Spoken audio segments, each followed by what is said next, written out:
Hello and welcome to the two-man power trip of wrestling. Your host JP John Paz. With me today, very special guest, former All Japan Pro Wrestling Tag Team Champion. You may know him as the Golden Boy or the Dangerous One. He is, of course, Waylon Mercy, Mr. Dan Spivey. Dan, welcome in. How you doing? Good, good. Thank you for having me. What is going on in your world? What have you been up to? Wow, since I've been retired, not a whole lot.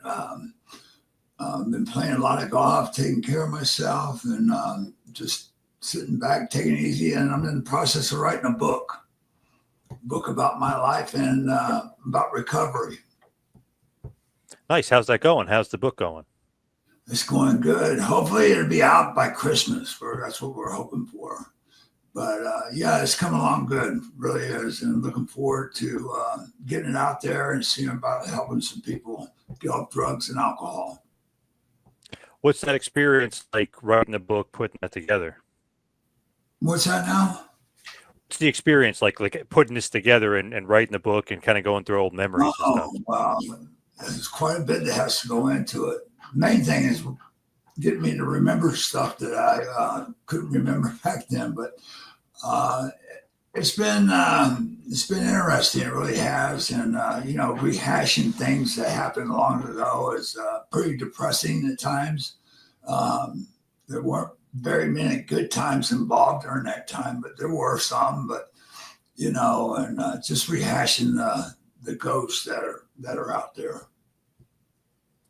When you are kind of doing that and going through it, is it therapeutic at all? Like, kind of reliving it and going through that, or no? Well, it can. Yeah, it does at times. There's a lot of the time is you know hard to think about. It's been something buried for so long, and then rehashing it again, it can pull on you a little bit. So, but I'm thinking that that's all good if it's going to be able to get my word out there to help other people is what I'm hoping for. Absolutely. And like that road for a lot of people can be tough. And if somebody as famous as you are kind of went through it and kind of lead the way, that's great for others. Well, I hope so. That's what I'm hoping to get out there. If I can get sober, anybody can get sober. That's how bad it was. When was it? This was like the beginning of your career or the whole career? How long was the road to recovery, if you will? I don't think the career had much to do with it. It certainly, gave me access to some things, but I've been an addict all my life in one way or another. Anything that I like, uh, one's not enough, and a thousand's too many, as we say. And it's just been a tough road to where it got to the point where I couldn't dig myself out anymore. I was sunk and gasping for air. When you're going through that, right, and all that's going on, how do you kind of dig yourself out of it? Luckily, I had some help with the WWE helped me out by sending me to rehab, and then during one of my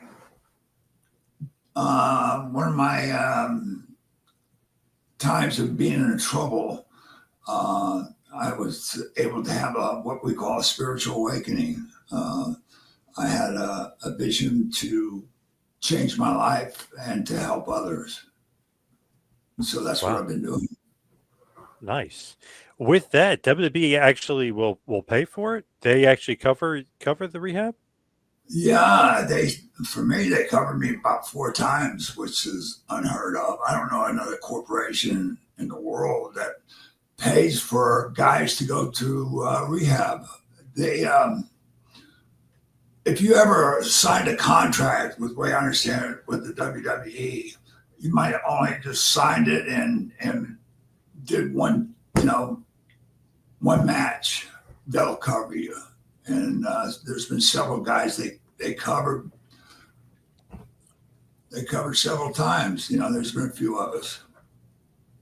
Yeah, that's great because sometimes they get the reputation of, oh, they don't care about the wrestlers and it's just a machine, and right. I mean, that's kind of the wrong thought to have about it. Yeah, it's I don't know, but it's a great. I'm very fortunate because of that. That's for sure. I didn't have the money. My family didn't have the money to put me through, and I was a hard case. I couldn't get it the first time, so it took me 4 times to finally, wake up and smell the roses. When you're looking through it to the other side, that is great that you're kind of saying if I can get through it, anybody can get through it, and having other people sharing your journey will definitely help them with theirs. I sure hope so. That's what I'm hoping for. Now, as far as golf is concerned, what's the handicap? How good are you? Or are you like a pro golfer out there? No, I wouldn't. I'm a long way from being a pro golfer. I just don't move around as good as I used to after 6 hip replacements, two knee replacements, a neck fusion, 14 concussions, and 6 marriages. See if he gets it. Whoa, geez, that's a lot. Oh my God, 6 marriages. Yeah. I got a keeper now, that's for sure. She cracks good. My grip, that's for sure. Good, nice. But you're out there a lot though, right? Golfing, you're out there quite often. Yeah, I just came in from playing Saturday. I always play on Saturday. 4 days a week, Monday, Wednesday, Friday, Saturday. Take Sunday off, basically. The rest up. And you always have that. Still train 4 or 5 times a week too. Oh, nice. And you still have like crazy clothes, right? Like your golf clothes, if you will, right? Kind of. Waylon Mercy. Got to be Yeah. Waylon Mercy out there. That's for sure. Yes. And I love that you put the name up as Waylon Mercy too, because I feel like that's one of my favorite gimmicks that now gets more love, maybe because of Bray Wyatt. But back then, I feel like it didn't get as much love as it deserved. It was such a great gimmick. Yeah, it's one of my biggest regrets. It really is. It's my whole career, I never got to play somebody else. I've always been Dan Spivey or Dangerous Dan Spivey. And when this Waylon Mercy came up, and me and Vince came up with the idea, it was something that just came so natural, because of my upbringing, the way I was brought up around a lot of people like Waylon Mercy. And, it was, I just couldn't perform anymore like I knew that I could and wanted to, and I just couldn't do it anymore. 2 weeks after I retired, I had my knee replaced, and that started a whole bunch of operations after that. And I just was so beat up. But Waylon Mercy, was a character that could have been really, really big. And I'm surprised of the support and people interested in me now as Waylon Mercy. It's unbelievable. And I have a lot of fun doing it. So, lives are going to be in Waylon Mercy's hands. You know what I mean? Yes. Yeah. Great catchphrase from Waylon Mercy. That was so good. So that's you and Vince coming up with that together? Yeah, we sure did. I brought up this fact that, about the Robert De Niro movie, Cape Fear. And that's where, everybody knows that. I think that's where I came up with the character, was that. Max Cady, if you will. Great movie, great character. Cape Fear, really, really great stuff. So interesting too. Like to turn that into a wrestling character, we have never seen that before up until that point. Yeah, the thing is, I never had any written scripts or anything. I was just winging it, and it just was so easy for me to do it. I just thought about some of the things in my past, people I had seen, and the acting of being just, totally off the wall it was just an easy guy for me to play. It really was. They always say Vince never saw movies. He didn't know pop culture, but it seems like he knew Cape Fear. He knew about Robert De Niro character. Did he, or that was mostly you telling him about it? It came mostly me telling him about it. The name was Vince's, so he came up with. I understand that that name came from a guy that used to beat up Vince when he was a kid. Wow. That's what I heard. Yeah.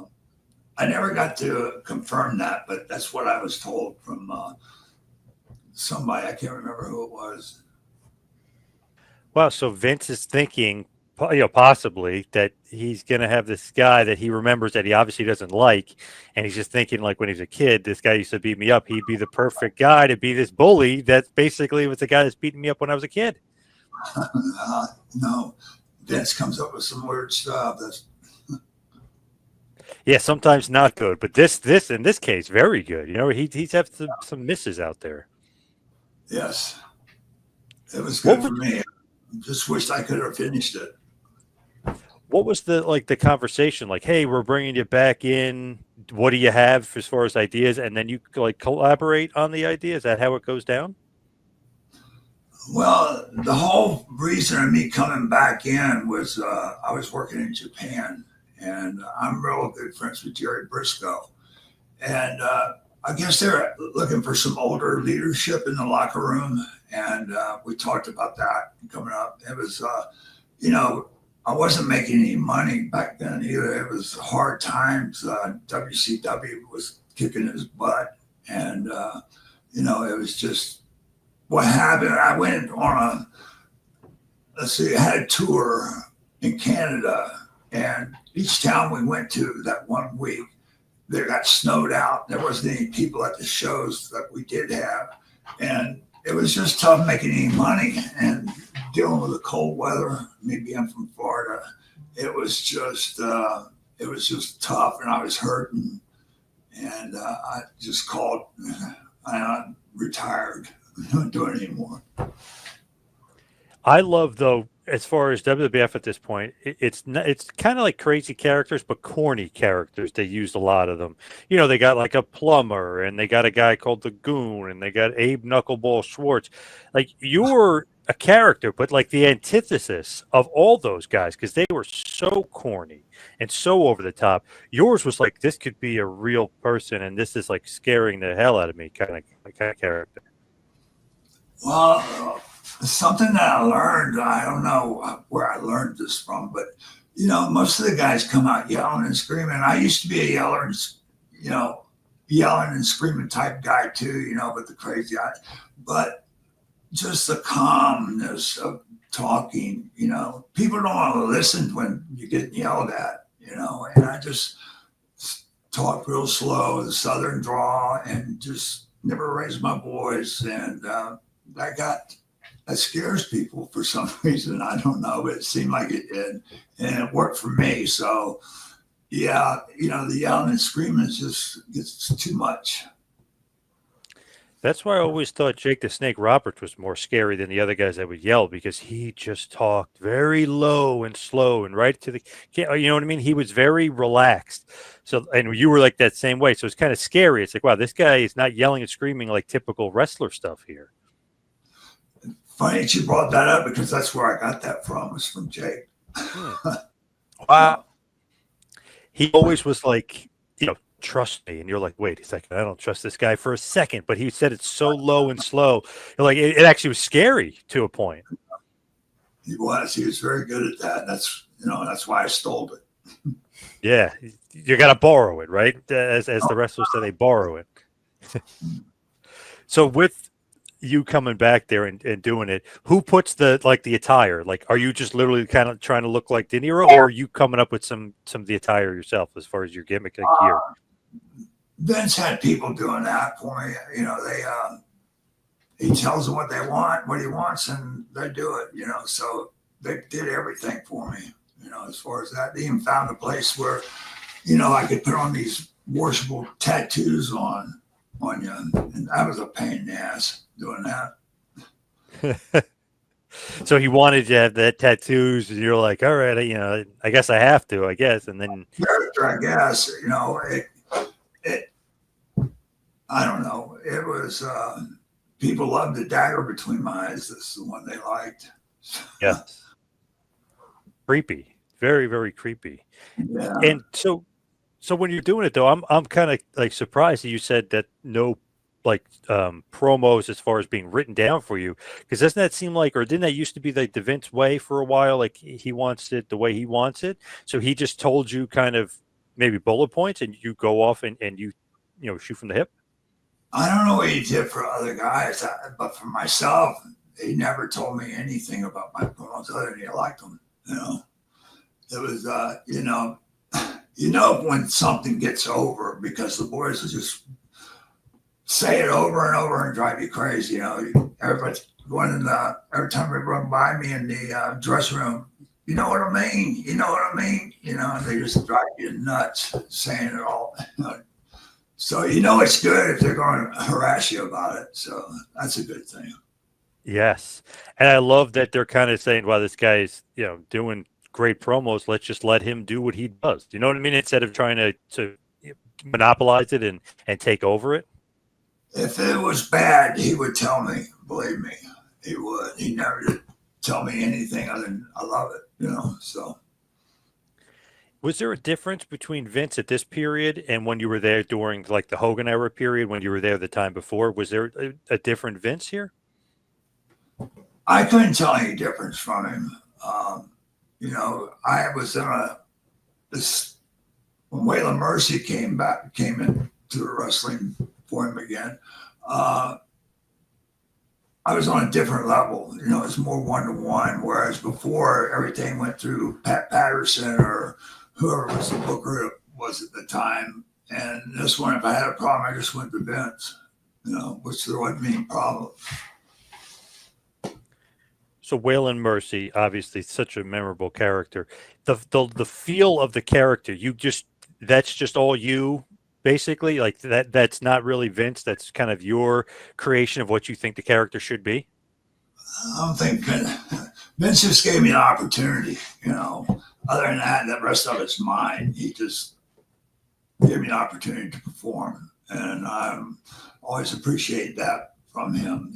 People say so many bad things about Vince, and I tell you, it's not, I don't have that opinion of him because the first time I went up, I injured my neck, and I just broke into the business. So thank goodness for Mike Rotundo taking me under his wing when Barry left. And I hurt my neck, and I was having, all kind of nerve problems and stuff. I had ruptured disc. And so I had to have an operation. And when I did that, Vince paid me $500 a week to stay at home and get well. And then, about 6 months later, he let me go. So, he took care of me while I was sick. That's, I don't know anybody else in the business, a promoter that would do that. Yeah, that's like a different side of Vince, and maybe not what people want to hear nowadays, because it seems like now everybody wants to rag on him and say something negative about him. Yeah, that's a shame. He's done so much. And there was, back when I was there in the early 70s and 80s, you heard all these bad stories about him. But, if you wouldn't have been able to work for the WWF or WWE, you wouldn't feel like your career was complete, because that was the number one place to work. If you want a good paycheck, that's the place to go. And, then these guys get up there and they start acting like jackasses. They get fired. And, they want to say all these bad things about him, about the buying steroids and pain pills and delivering. I heard one story, Vince delivered the pain pills himself. And that's just bullshit. It didn't happen.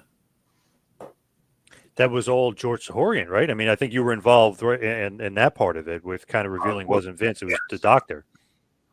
Yeah, I sure was. And, it was, Vince didn't have anything to do with that, that I know of. It didn't happen. We had Dr. Sahorian, and he always showed up in Hershey, Pennsylvania, or in a place close to Hershey. And, he came in with a big case, and it was steroids and whatever else he needed. I don't know if he's still in jail or not, but I know he got a lot of time, in trouble.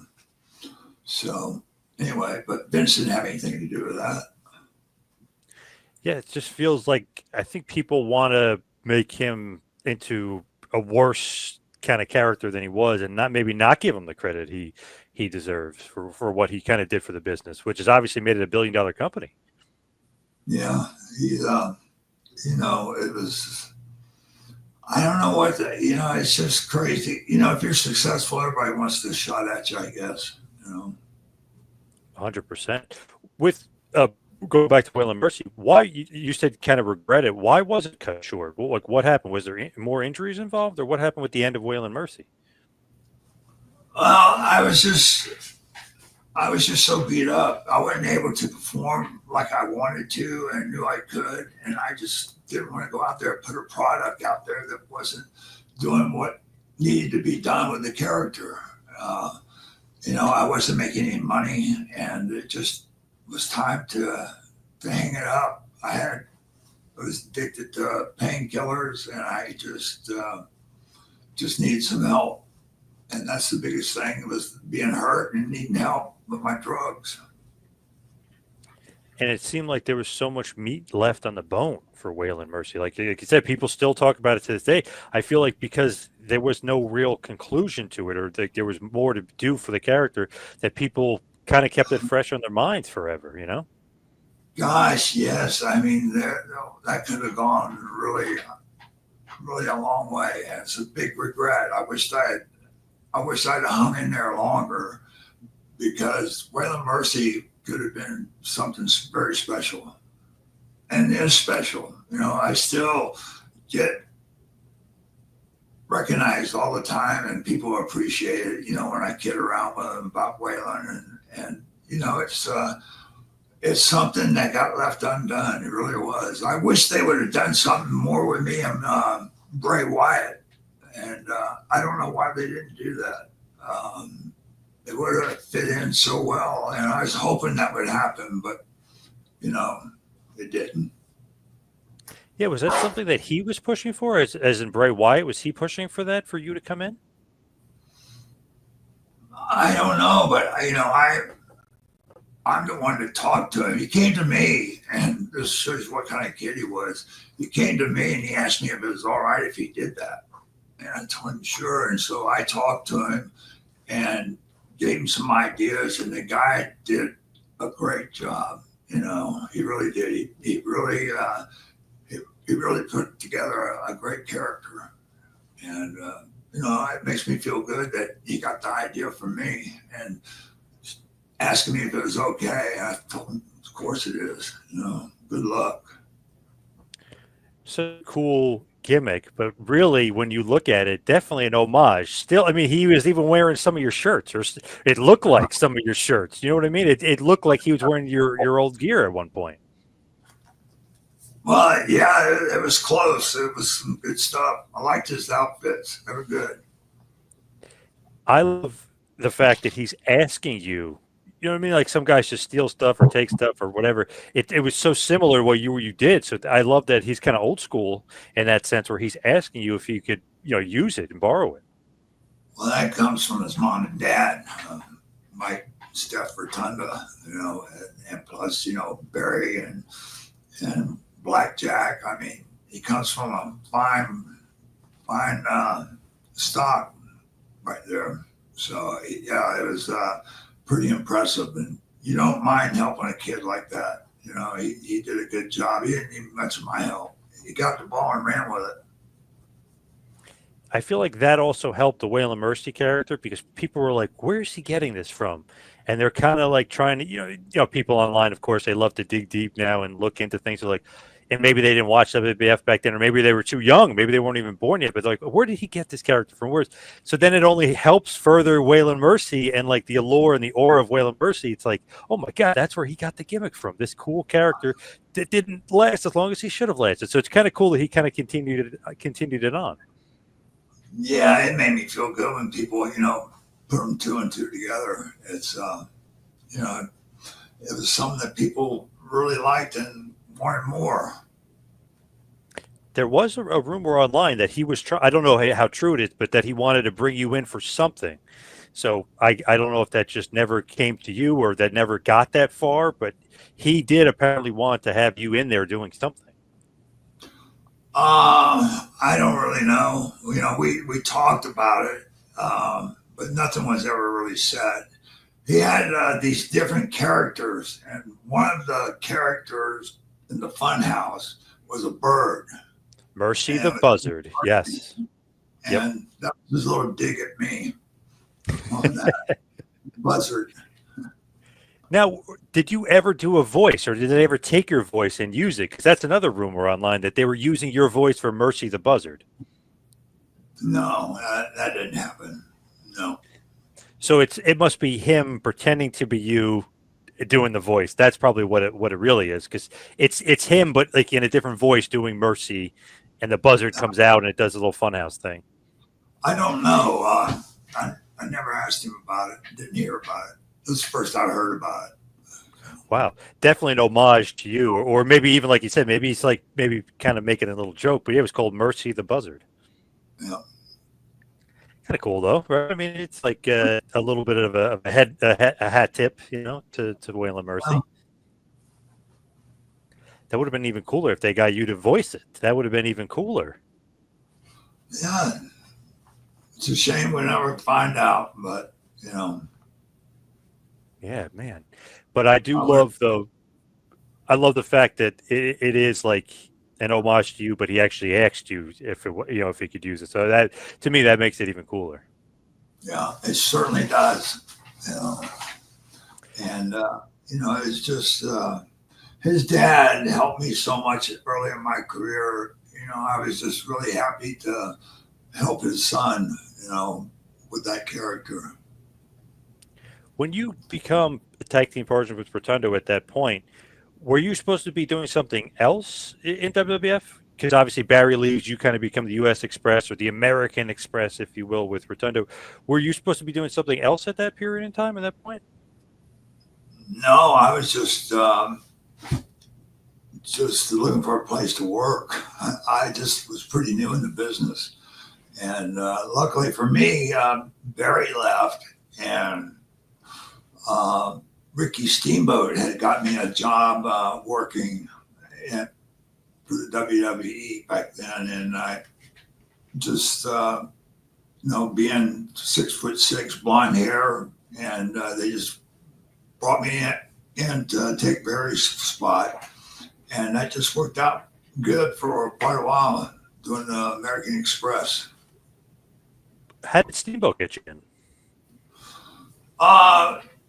I used to train when I first started the business. Me and Scott Hall went to Charlotte with Dusty. Dusty brought us from Florida to Charlotte to break into the business, which didn't help us much at all. That's another story in itself. But and I used to train at Steamboat's gym all the time and got to know him. And he worked out with me a time or two in the ring. And I went to Kansas City for a while to work for Harley Race. And then I came back, and didn't work out for me again in Charlotte. And Ricky took some portraits of me and up to New York, and they brought me in. And so Barry left, and they just threw me in the slot with Rotunda, and he helped me tremendously, as his tag team partner. We traveled on the road. I rode with him all the time. We shared rooms, and we lived together for about 2.5 years, I think. And it was great for me to learn the business, and with his help, it just brought me along that much faster.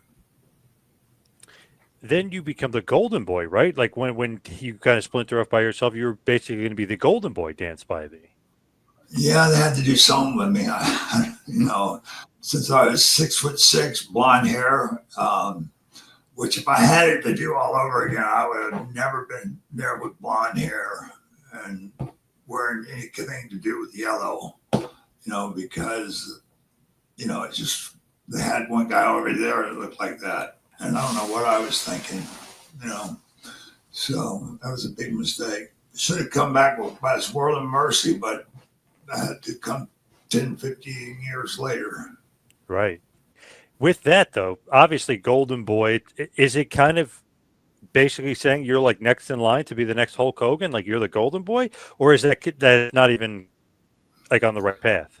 Nothing ever it was told to me, but I knew that had to be in the back of their mind looking back. I think it was more like that Hogan was thinking that I was trying to do that, but he didn't want anything. He didn't come close to looking like him or anything. It's something I learned later on in life and in the business. I should have been more like a Bruiser Brody technique or something. Waylon Mercy would have been great, but that was a little too early for Waylon Mercy. Yeah. Yep. Those days. But if I had any kind of business sense, I would have been just totally opposite and worked against him instead of trying to work with him. It would have been so much better for me.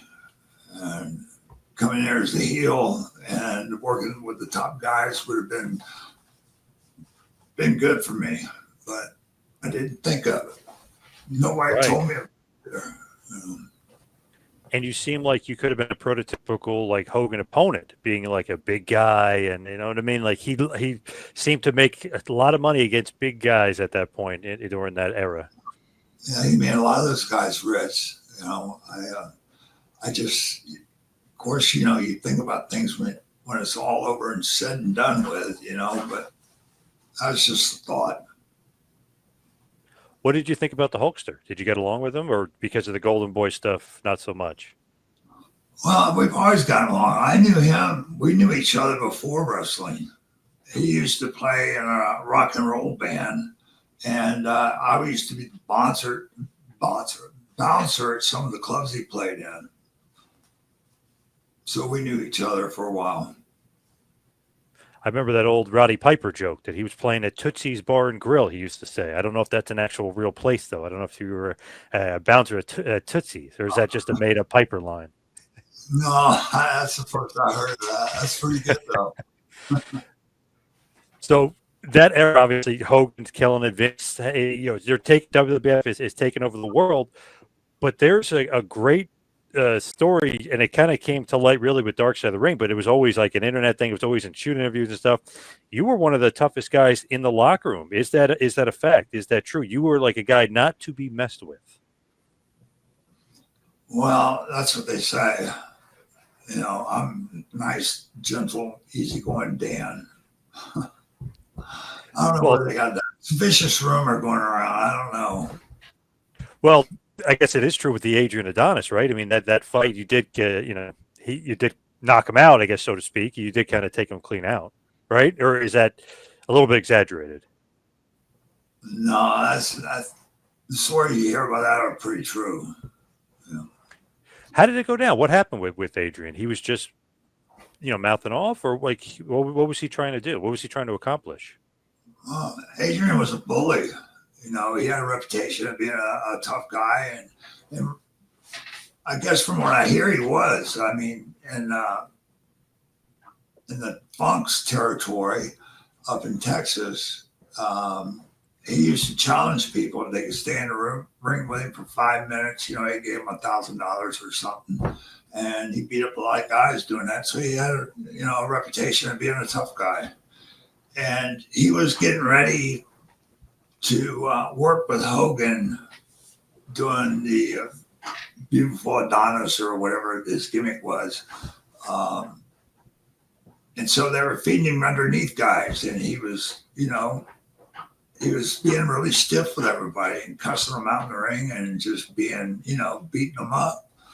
And so I knew this, and I worked with him, a television taping or something in Canada, and he was pulling the same crap with me. And luckily, after the match, Davey Boy and Dynamite and Scott McGee and some of the other guys got me out of the building, took me to the hotel. And so the next night, we're in Flint, Michigan, and George the Animal Steel was supposed to work with Adrian, and George got sick. He was in the hospital or something. And so Pat Patterson came to me and told me, "Well, you work with Adrian." And I said, "I don't want to work with him." You know. And Pat comes back. He says, "Adrian don't work with you either, but Vince says y'all are working together." I said, "Okay." And so, the same crap happened again, and it pissed me off. And so I changed the finish to the match. He was supposed to go over, and I said, "He's not going over tonight." I told the referee that. He said, "This isn't the finish." I said, "I changed the finish." And so, see, those guys didn't know that I already lived another life before I got to the WWE. It's, I didn't break into the business until I was 34. And everybody thought I was a lot younger than that, and so, but they didn't know that I used to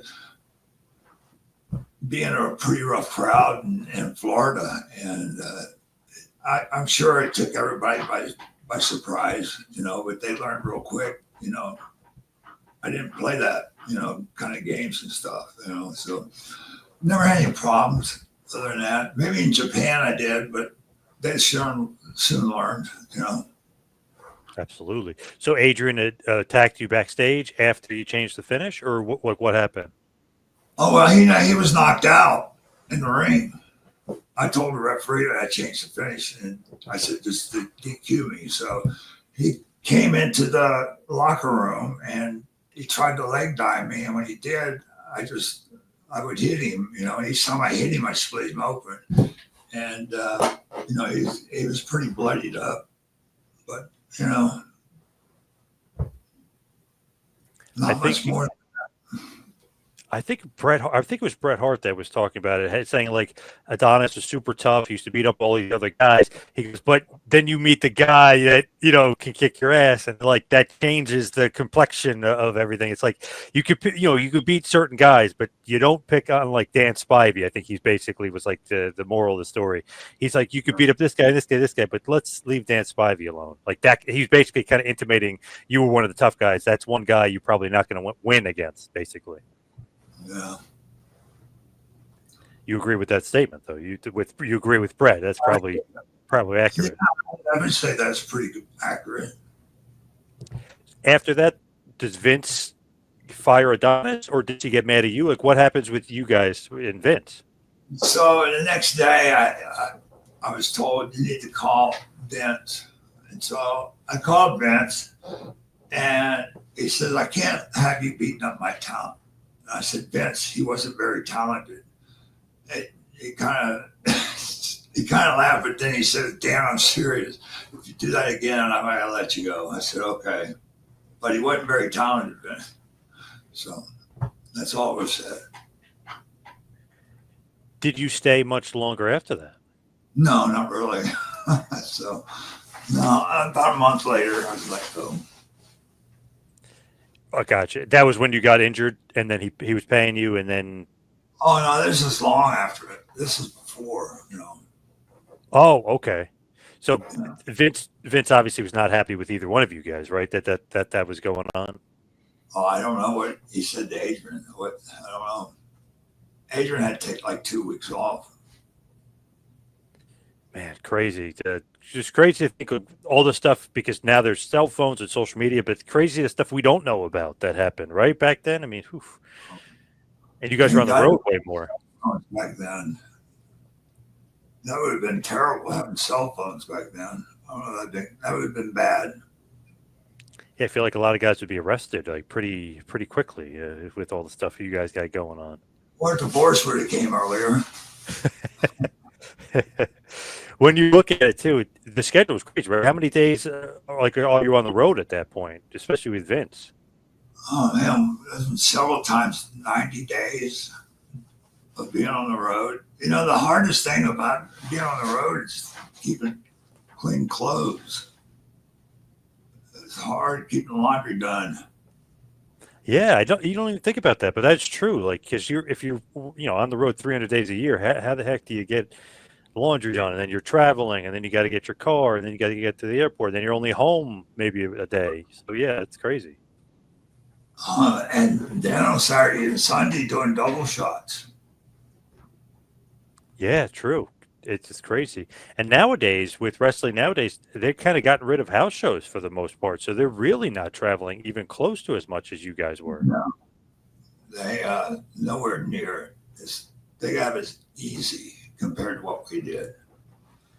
We were doing TV too. Monday and Tuesday was TV, so that was an all-day affair. Not making any money. We only got like $50 for 2 days, and it just part of the job. It was tough. You do TVs till 2 or 3 o'clock in the morning, Mondays and Tuesdays, and then back on the road. Do you follow any current wrestling? Do you keep up with that at all or no? Lately, I have been. I like watching maybe the first introductions. I watch, just get a kind of a feel of what's going on.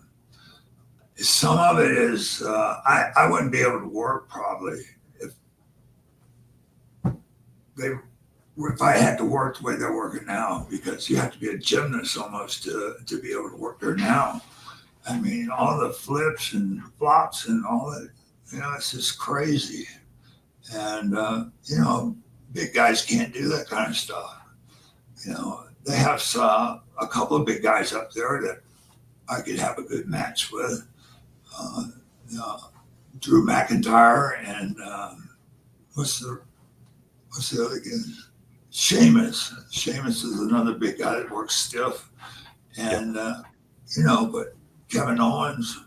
But those guys do some things that I never went up to the top rope.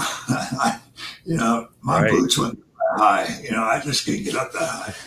And, Right. some of the crap they do is just crazy. It is like that completely different game, if you will. I mean, the guys, just the crazy bumps, the acrobatics. It is like way different. Maybe even a guy like Gunther. I feel like if you've seen him, he could you and him could have some good matches. He works pretty stiff. Who's that? Gunther, he's the champ, if you will. He's the big Austrian. Yeah. And of course, there's Randy Orton. He's Oh yeah. Yep. he's very talented, believable type guy. We work so hard to try and make things look real. Yeah. And as long as you didn't bust somebody open or break something, it was good. But nowadays, everything's telegraphed and choreographed, and it's just unbelievable. And it's just different from what we did, and that's the only good thing I can say about it. It's a different time, so I guess it's people are paying money to go watch it. So what do I know? Yeah, making more money than ever. $1 billion company now. Crazy how much money they're making. These guys make more money in a month than I made in a career. Yeah, it is crazy the money that they're making. And for less dates. Yeah, no kidding. It's just they have no idea how lucky they are. So you mentioned working stiff, right? So was All Japan, was that your favorite kind of organization to work with just because of that style and how they worked? Yes, and I think back on it, I should have never left Japan. I should have stayed there the whole friggin' time but Waylon Mercy would have never been born. So, but working in Japan was very good for me. It was. Got to work with some great guys. Terry Gordy and Stan Hansen and Dr. Death, Steve Williams. We had some hellacious tag team matches. If you ever get a chance, watch it, because we had some great matches together, the four of us. And,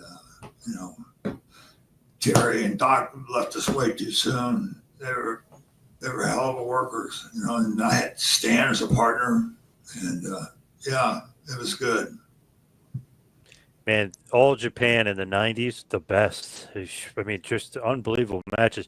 And you and Hansen, forget about it. Talking about, two stiff, tough guys. Doesn't get much better than you two. Yeah, we had a lot of fun. And working against Doc and Terry it was fun. It was so much fun. It wasn't I didn't consider it work. It was just going out and playing with the boys. You know, it was good. What kind of attracts you to that style? Just like the fact that it's strong style, it's stiff. You know what I mean? It's much more like a sport. What was that again? What like attracts you to that Japanese style? Just because it's like more like a sport, just the way the presentation is of it, the actual strong style of it. Well, you know, if you hit a guy in the States and it was a little stiff, they start crying. Over there, you know, as long as you didn't bust somebody open or break a bone or something, it was good. And, you know, we tried our best to make it look real. And, you know, if you didn't do that, you wouldn't stay there. They wouldn't put up with it, you know, and because the fans were really into it and they knew the difference. And so they were accustomed to a certain style, and either you produced it or you didn't stay. I know a lot of guys didn't want to come back, and maybe a few of them that did want to come back, they wouldn't take them back because their work wasn't stiff enough. But the Wow. biggest thing, guys didn't come back. You know. And they paid well too, right? In Japan at that point, I mean, you guys were drawing huge houses. Oh yeah, they paid good, and I always paid you $100 bills, nice and crispy. Did you get along with Giant Baba? Of course I did. He's the boss. I feel like it would be culture shock, but there's so many guys over there, right? That maybe it's not so much culture shock, like living there and being there for those tours. Uh, well, I don't know. You know, I don't know about wanting to live over there 365 days out of the year, but you know, I stayed over there in between tours, you know, for a while, once in a while. But it was always good to come home. It really was. I feel like there was so much good, not only American talent, but there was so much good Japanese talent over there too. I mean, Kawada, Misawa, Kobashi, even a little, prior to that, Jumbo Tsuruta, obviously, and all those. There was like, man, it was everybody over there. It just was like maybe one of the best rosters ever. Uh, I worked in the main event my first tour. I had no clue anything was going on. There was nobody that was the guy jeans, the American guy jeans. There was none of us had ever been to Japan before in our lives, and so we're just winging it. We don't have nowhere to eat. It's just all brand new to us. And I had a match with Tenru, and that guy beat the hell out of me in that match. Jesus Another Christ. awesome guy. Yep. You know who I'm talking about, Tenru? Oh yes. One of the best. Yeah, he's awesome Yeah. too. He broke me into Japan style really quick. My chest was just black and blue the next day. And luckily, it was on the last night because, he taught me a serious lesson about how to work in Japan. And I went on and had some great matches with him. You know, he left the company, started his own thing, but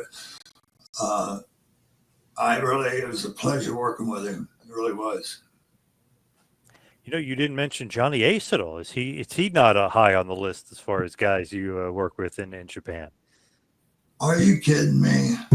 Johnny Ace as one of the top guys working in Japan.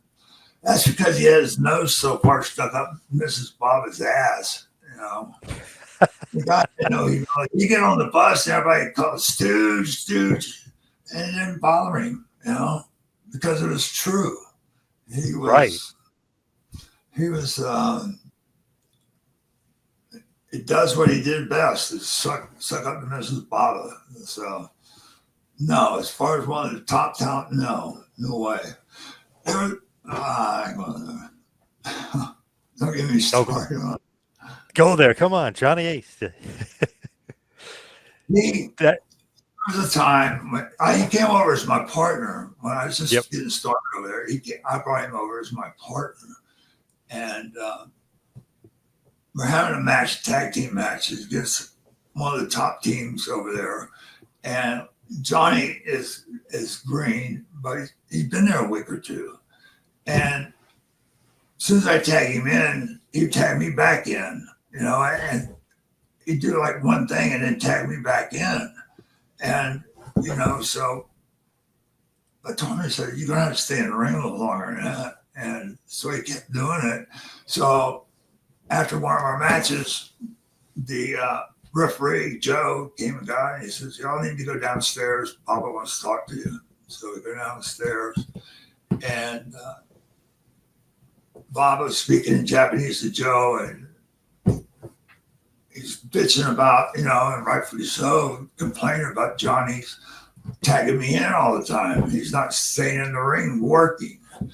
And so Giant Baba told him, you take a $500 cut and pay, or you work with the green guys every day. And see, we get there, the arena, 4 or 5 hours early, and that's when the young boys do the training in the ring and stuff. And so they made him work out with the young boys for quite a while, years. Gotcha. So not a fan of Johnny Ace, the kiss ass, if you will. You're not a fan. He's all right, but he was a kiss ass, and then he wasn't one of the top. He goes around telling everybody he's one of the top boys. It's not true. He wasn't. Yeah, he's no Stan Hansen or Terry Gordy or Steve Williams. Yeah, no, definitely not. Yeah, their boots or their job. Right. Besides Waylon Mercy and Old Japan, do a lot of people, like, when they do they talk about Skyscrapers? Is that something a lot of people will bring up to you, like as far as being in WCW and being in the Skyscrapers? Yeah, but Waylon Mercy takes, people want to talk more about Waylon Mercy than they do the Skyscrapers. And some guys call it the Skyscrapers. So, no, I mean, Sid got hurt, and that kind of hurt things, and then, Mark came in. Mark was a great partner, and but they just weren't doing anything with us. And we were working with the Road Warriors all the time and putting them over, and they just weren't going to do anything with us. I don't know why, but they wouldn't. I mean, we worked with Steiner Brothers, we worked with Legion of Doom, Road Warriors, all their top people, but, we never won, never put us over. They never did anything to draw money, and so I got an offer to go back. Stan called me, you want to come back to Japan? I said, yes. And so I went back to Japan, and look what happened with Mark. They told Mark that he'd never be able to draw a penny in this business. He probably turned out one of the greatest wrestlers of all time, To say the least. Yep. It shows you they didn't know what they were doing. Yeah, big time. Did you think that he was going to become as big of a star or no?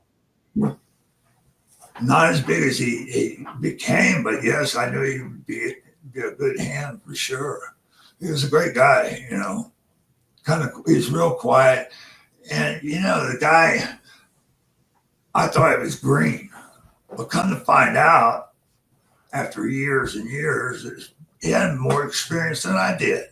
He worked overseas and he had a deal with Brody in Texas. Yeah. And I couldn't believe it when I found out that. I said, you told me you were green. He said, I never told you anything. I just didn't talk. He did. It's a big rib. Yeah, that's great. So as we head towards the wind down here and head towards the finish, what would be like your absolute favorite promotion? Would it have been All Japan? That's like your favorite time in the business? That's the best promotion you've ever worked for? Yes. No doubt. No doubt. And I worked with the best guys. Dot, Terry, Stan. There was Doug Furness and Dan Quappett, the Malenkos. All those guys could work.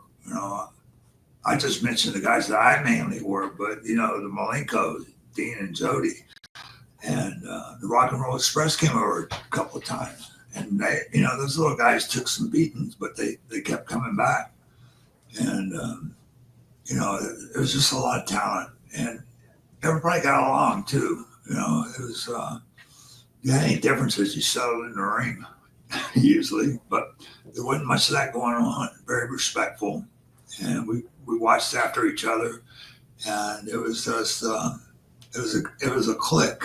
It was, you know, I hate using that term, but you know, it was a big bond between guys that love what we were doing.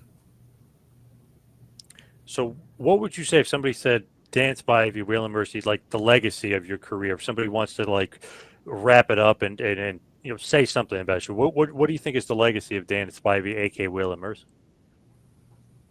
Oh gosh, you know, a guy not to mess with, a guy that has a lot of respect for other people, and he demands respect. Mr. Spivey, aka the legendary Waylon Mercy, thank you so much for all the time today. Really appreciate it.